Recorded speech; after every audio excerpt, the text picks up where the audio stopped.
Welcome back to How to Be a Better DM. I'm your host Justin Lewis here with other host Tanner Wayland. I always get confused when I say co-host or whatever. I don't like the word co-host. With host Tanner Wayland. Go ahead, Hello, Tanner. I'm other host Tanner Wayland. Pleasure to be here. Yes. Please forgive my awkwardness. I just came back from Thanksgiving break, and we here at How to Be a Better DM hope you had. Uh, as for those of you who are new to the show, this is the show designed to help you craft better stories for yourselves and your players as you DM sessions of D&D. As you can tell, I'm slightly a little rusty because we did just come back from Thanksgiving.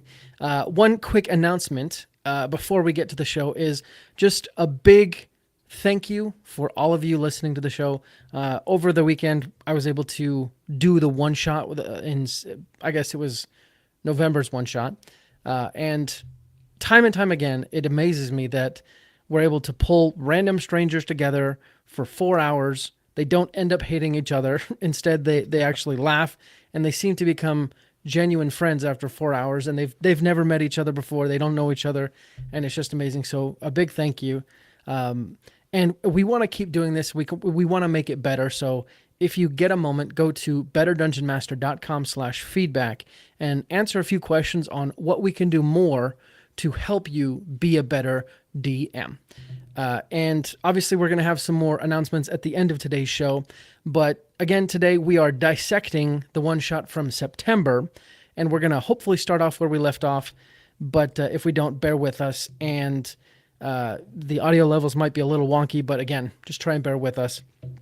And Tanner, anything you want to say before we get started? No, just review this one shot. Excellent, excellent. Well, here we go. I'm going to share. You can also check this out if you're not watching it live on YouTube. You can and watch it live. Otherwise, if you're listening to this on the podcast, we'll try and explain anything that's visual, but hopefully you don't miss anything. So, actually, I don't think I shared my audio. It's very important that you click the share system audio, otherwise, no one can hear it. So, here's take two. He finally walks over with her to you and he says, Do you hear that, Tanner? Yes. Perfect, perfect. "Oh, hello, adventurers. It's very nice to meet you.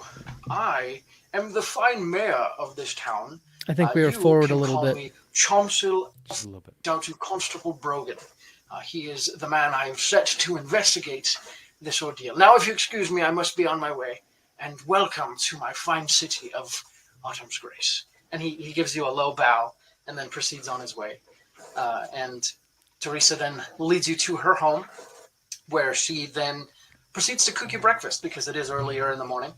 And she starts cooking breakfast and making eggs and things. And she says, "Now, my friends, I'm sure that you have many questions. Let me give you a general." I know this is probably like being a little picky, but to me, if the group traveled into the city and it's morning early enough that they haven't had breakfast yet, like that they must have gotten up in the middle of the night. Like True. that True. I wanted them to be able to be in Teresa's house to kind of get the quest download in a sense. But I haven't quite figured out how to make it, Well, I do think that you ruined the game for them because they probably were thinking about that the whole time. They were like, "Oh my goodness, why would we break camp without or second breakfast, right? or second breakfast? What are we doing?" No, I think that is a small thing, but also maybe saves you some, or at least it would add some immersion. If you do kind of have that kind of. Oh, what time is it? What would make sense for these Yeah. players, for these characters? But yeah, small thing. Don't worry. I don't think that was terrible. Well, thinking about it now, maybe the reason why I bring it up is because it does kind of set the pacing for the day. They're starting out in the morning. If they came at lunchtime and they had lunch, I think that might make it a little bit more mysterious because then More sense. they would really only be able to investigate one or two houses before it gets dark and kind of adds to the mood. You know what I mean? That's a good point. I think that if you, because I one shot with you too, and I realized I was like, okay, we all kind of assumed it happened in one day Mhm. because it did happen in one day, and I'm like, I think that having that change in time to darker, so that a lot of things Mhm. later, um, I think that'd be a good mood uh, thing and could make it more horrifying for the scary parts, things like that. Yeah, exactly. That's a good thing. General explanation of what I've noticed, but you can ask any questions afterwards. So, about it must have been a month ago, a particular family disappeared for about a week. The Pilaf family, and then they returned without any explanation. And since then, they've been acting rather strange. I can't quite put my finger on it, but them returning would not have given me pause, except for the fact that about 3 weeks ago, so a week later, Oakroft also disappeared inexplicably, and they were gone. And interactions with them acted rather strangely. Uh, Finally, the Ushragat family, they disappeared earlier, and they reappeared, and they've acted very strangely as well. And this, ever since the Rowcrofts returned, I've had my misgivings. So I sent, and the Ushragat's disappearing has only confirmed my apprehension. And if there's anything you can do to investigate and discover what has happened, I would be very grateful. Strange tidings indeed. Um, you say you have theories about these particular vanishings and reappearances? Seriously? Well, not so much theories. I mean, this whole area is full of legends and folklore, and we keep a village watch in order to keep the wildlings out and also wolves and things like that. Um, I don't know exactly what might have happened, but you know, it can't be good. So just kind of a question on your thoughts. Do you Yeah. think something more nefarious should have happened to make her worried, or is that enough? I'm glad you paused because like I was having a thought. You know what? I know that you were probably trying not to give too much info because you wanted most of the information where it's like more in person, more active when you're talking to those three families. Um, my issue, though, I do think it was like, oh, they just started acting weird. I do feel like there should have been more of an inciting event for her. Uh, they started acting weird, and then all three of them invited me to something, to the old cave outside of town or something. Mm-hmm. And when I arrived, they acted really weird, and I barely got away. So who knows what, right? It doesn't have to be exactly like that, but just something that gets her hackles on edge, like more than just, oh, they started acting weird after disappearing. Another thing that I thought, in terms of is if they had gone somewhere specifically that you knew about, because as I recall, later on, like the families are like, oh no, we just left town or whatever else, right? Mm-hmm. But I think just adding settings to the story, it would be nice if like, oh, they left to blank place, um, or they set place, and then they've all been acting weird, and then you could actually like give the players options of like, oh, they could go to each of the families, or they could, or who knows what, right? I think they just need a little bit more of a hook, I guess, beyond the fact that they were acting weird. Whether that's like, hey, there needs to be more nefarious happenings, or there needs to be like some kind of additional detail in Hmm. specifically they were doing, you know? Gotcha. So, um, what if there was a fourth family that disappeared first and has not reappeared? Hmm. Int- Interesting. That could work. I think either that could work or the reverse, where it's like, oh, appeared, but this family told me that they were going blank, you know, or something, right? Just something about some, I guess, uh, and like and a still missing family is a great idea, right? Uh, but, her being like, oh, I also had another person who thought it was weird, and he said that he was. I haven't heard from him. You know, uh, Mm, kind of adding peril to the whole situation, right? yeah, yeah. Oh, this is getting my mind thinking because, so like, what if constable essentially? Well, so the hard line that I'm finding is it has to be like concerning enough that is like we need help, but Yeah. like innocuous. Most people in the town don't think of it, Yeah, like, and I think, I mean, we're gonna hear, and you've explained a little bit. It's like, oh, she has had she might be one of the older people noticing, right? Uh, Mm, but, but yeah, I think there just needs to, and maybe you could just explain it away by like, hey, this is a small town. Not everybody interacts. I happen to know these people, though. You know?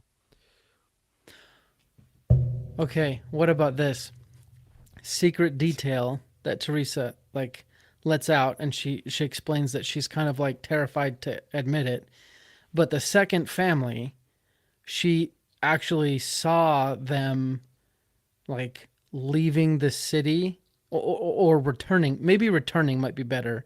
Like returning to the city in the like dark of night, coming from a specific direction. Yeah, that's smart. Actually, just additional details because currently she's Mm, doing a lot of like, oh, I'm just worried. Can you go find it out? And then I yeah. that run into here is that players are going to be like, oh, we didn't get much info from them, Right. uh, from her. Let's ask from away. Like, oh, those questions didn't really help much because she doesn't know much, you know. That's right. Um, Okay. and so either give her more to, or have her be like, I really don't know anything, but the reason why I Yeah. got all scared is because of this big thing. Someone disappeared. Yeah. Um, and so you were the only ones I could turn to. Can you go check it out? You know, so that they spent Yeah. at her place asking questions that probably won't have any answers. You know. Yeah. I mean, it wastes less time. That's a really good point. Either make her like a valuable resource or shorten the interaction. Yeah, that's a great way to put it. Excellent. Anything else on this section? That's awesome. Cool. Have any of you heard of anything like this before? And I turn to my compatriots to get their assessment.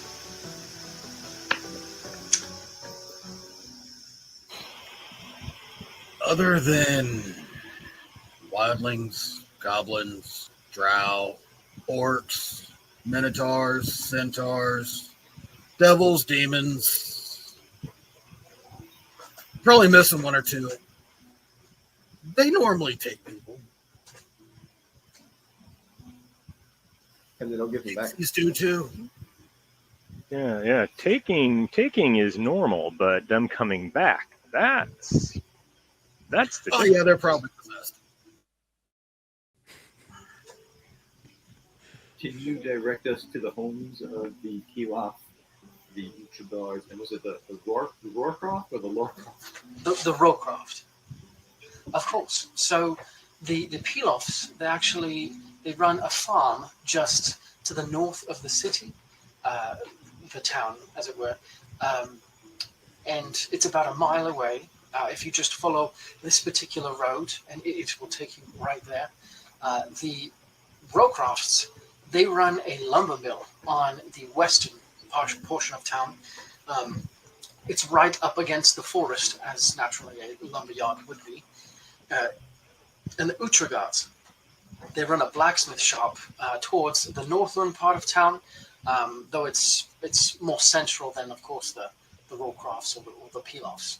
But she kind of gives you a slip of parchment explaining how to get to each one. Well, we have two of the locations towards the north. Perhaps it's wise of us to go in that direction. Yes.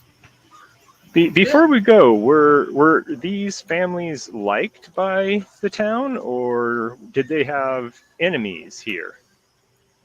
Oh, that's a good question.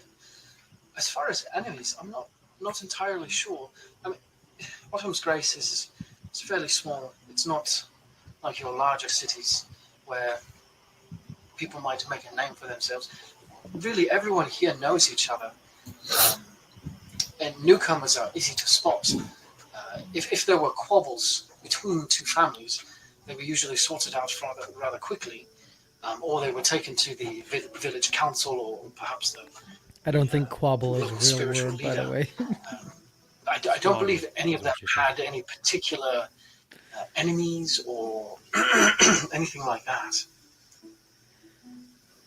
And what was the odd behavior that they were displaying? This is possibly the hardest thing to really gauge. You see, there's something about being alive, you know. You act in a certain way, you fidget or things like that. But being around these families, they don't seem to act that way. They act rather stiff. They act. I don't know how to explain it. In fact, the Pilofs, when they first returned, they seemed very emotionless. As time has wore on, they've seemed to regain themselves as maybe some of their emotions seem to resurface or something like that. I don't know if they went through some sort of trauma and then that affected them and now they're kind of retaking themselves or what. I'm going to lean over to Ezregal. Go ahead. Okay, here's something good that I see that you're doing. So we were talking about like, oh, it'd be nice if you had like initially like served up. Here you're seeing how it's like, hey, even if you don't, you're. It seems like you've done enough preparation to where. What are they doing weird? Like I think that was a pretty good, little speech or monologue about like, oh, something about being alive. They weren't doing that, and also the emotions and things like that. I think the only way you can make it better, well, not the only way, but is like a specific interaction. Be like, so I went up to deliver, to get milk from them. When they came, they handed me, you know,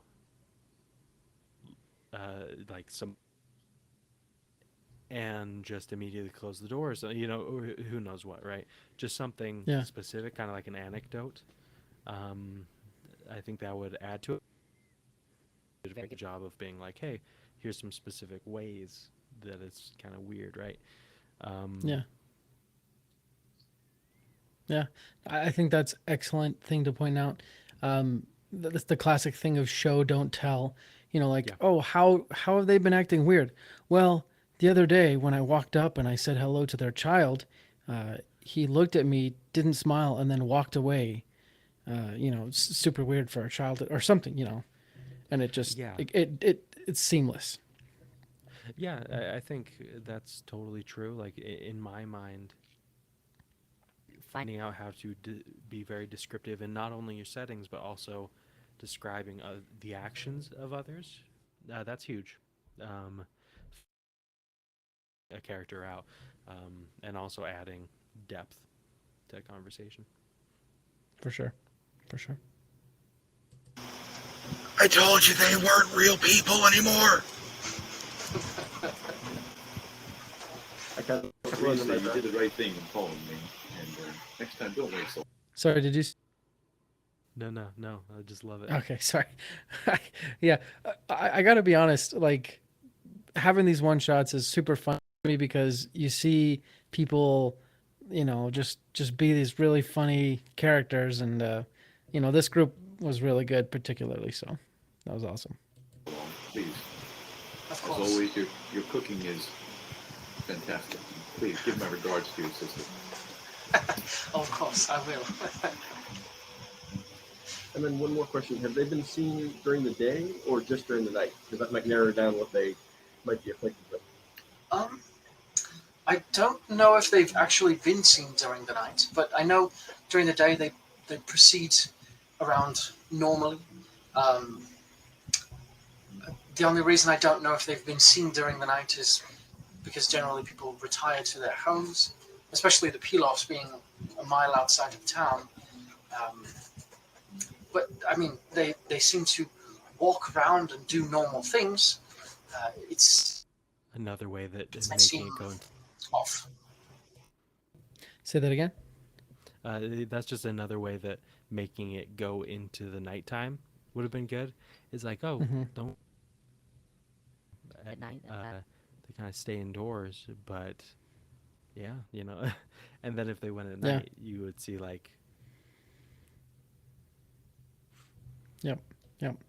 I also think, I don't know why, but that particular moment, it made me think that I could have done a better job in picking like the pattern of the families that got that visited. disappeared. Yeah. Like, why was it the Pilafs, the Rowcrofts, and the Uhtregards? Like, what connects them? I think, if I had come up with some sort of pattern, that might have been a little bit more intriguing and helpful to the players. Yeah, something like, oh, each of these families are blank, keep to Yeah, themselves, yeah. or I've recently moved in the past year or something, right? Yeah. Or visited, like you said, visited a specific cave in the wilderness, or ate some stuff from this one merchant. I don't know. Yeah, or had an argument with the mayor or something, right? Yeah, Whatever yeah. it is. Yeah. That would be like even better. So,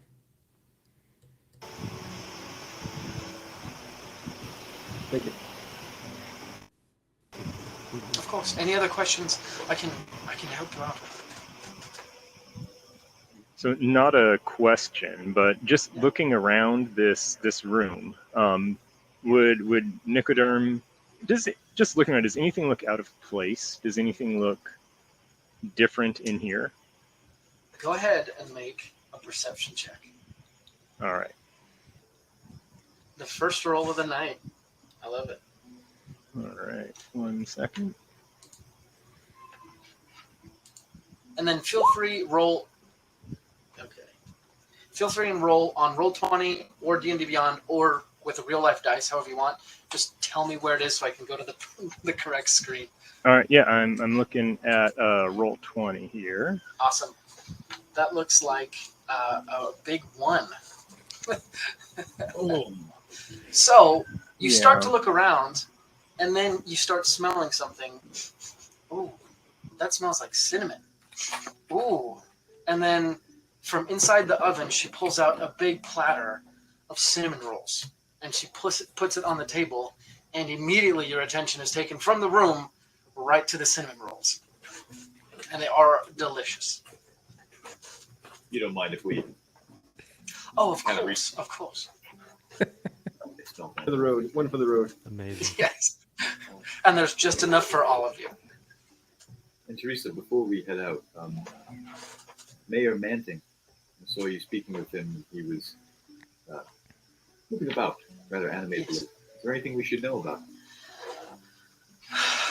The mayor. He is quite an interesting fellow. He's been mayor for about, let's see, it's been a good long while now, and he truly seems to care about the city. Very large ambitions. He wants to turn Autumn's Grace into something larger than perhaps it is right now, and in that he tends to push maybe hard for merchant trade or other things. He seems to work fairly well with the with the other members of the city council, though he is not necessarily flamboyant, but he definitely does have big ambitions for Autumn's Grace. It was Constable Brogan, honorable man. Constable Brogan, he is an interesting one. Honestly, I have not had the opportunity to interact with him much, but from what I've heard, he can be quite gruff, and rumors say that he came from a larger city. It might have been Fairwind or something like that, but he came from a larger city, but he came out to Autumn's Grace. So here's an idea. As we were saying, so the second family, she notices a cloaked figure visiting them, like entering their house the night before they disappeared. Mhm. And the cloaked figure was short, and it could either, like, the idea is to kind of plant the seed that it could either be the mayor or it could be Constable Brogan. Yeah. And then whichever one the players guess, it's the opposite, you know? Fun. That's fun. What do you think? No, yeah, I like that where it's like, hey, you're planting a seed, but it's not person, right? Mm-hmm. Um, yeah. Is that maybe too complicated?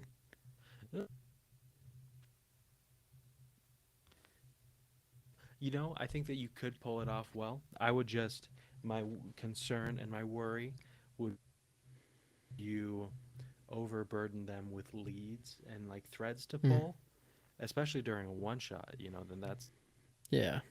campaigns where if you give them too many threads to pull, then they just they lose track of Yeah. what they need to follow, and they don't follow up on the most punchy one to begin with, right? Uh, Yeah. for me, I would wait if you're gonna drop like a figure or something. Yeah. I would wait on that. I would wait until you had visited like a family or two, and maybe if the players haven't found anything else, then Mhm. it's like, oh, let's drop a breadcrumb for them. Gotcha. Yeah. Yeah. Yeah. What I thought the how with the natural one, I thought that was very well done. Like, oh, you're doing it, then you smell. It's funny that you're like, I pulled it out of the oven, and I was like, what did they use for ovens back in the day? I was just sitting there. I guess they did have some types of ovens where it's like, oh, the fire's Yeah. underneath, and then like an enclosed space, almost like a pizza oven that's like heated from underneath. Yeah. Things like that. But I loved that that kind of tack. I also noticed that this is a pretty smart group. Like they're asking good Mhm. questions, which is nice. Uh, Finally, what was the last thing? When they were asking about. Oh man, I had a thought. Um, I guess my thought right now is I think that it's gone pretty well in terms of people interacting. Like I feel like each of your players during the conversation, Mhm. which is big, right? There's obviously some people Yeah. who talk a little bit more than others. Um, I would just to uh, to include people who are kind of on the quieter side in the same Right. conversation, but in future like when the families, I think that's a great place to remedy it.